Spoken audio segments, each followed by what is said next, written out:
कुमार जी ने कहा था। आजमगढ़ में हुए लोकसभा उपचुनाव के नतीजे आ चुके हैं और वहां पे दिनेश लाल यादव और निरहुआ ने चुनाव जीत लिया है। धर्मेंद्र यादव लगभग 11,000 से ज़्यादा निरहुआ ने 11,000 से ज़्यादा वोटों से जीत दर्ज की है।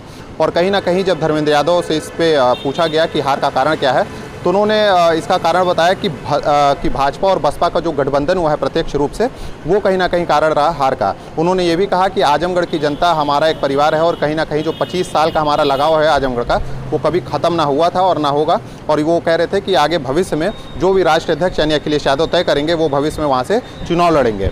बाकी धर्मेंद्र यादव बहुत जो है सवाल भी खड़ा किए वहाँ के प्रशासन पर, और उनका साफ कहना था कि जिस तरीके से बसपा ने गुड्डू जमाली को लड़ाया, वो कहीं ना कहीं सवाल खड़ा करता है, क्योंकि अभी राष्ट्रपति चुनाव में देखा गया था कि मायावती का कहीं ना कहीं पूरा समर्थन था राष्ट्रपति की जो एनडीए की उम्मीदवार हैं द्रौपदी मुर्मू को, उनको।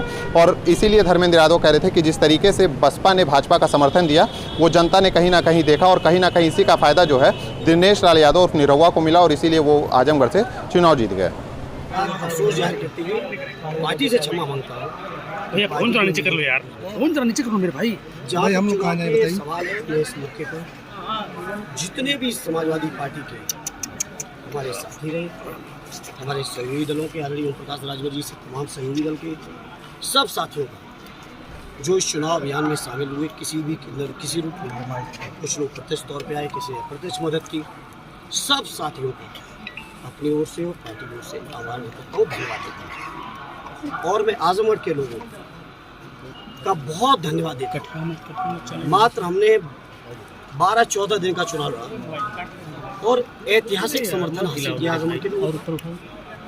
जहाँ तक आपके पत्रकार साथी हार के कारण पूछ रहे हैं, तो मैं अपनी हार के लिए बधाई दूंगा भाजपा और बसपा के गठबंधन को, जो प्रत्यक्ष तौर पर राष्ट्रपति के चुनाव में भी सामने आ गया और आजमगढ़ के चुनाव में पहले से चल रहा था। मैं उस गठबंधन को बधाई दूंगा कि अगर मुझे लगा कि वो दोनों गठबंधन करके खुश हैं, तो वो क्यों हमारे वोटर लिस्ट में नाम घटाए गए, क्यों हमारे हजारों कार्यकर्ताओं को रेड कार्ड दिए गए।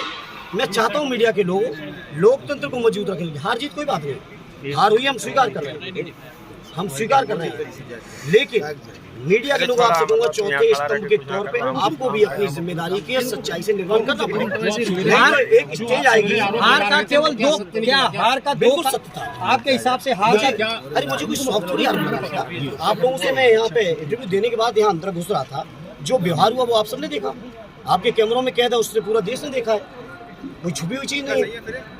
या ऐसा भी नहीं था कि मैंने कोई सिचुएशन ऐसी क्रिएट की हो।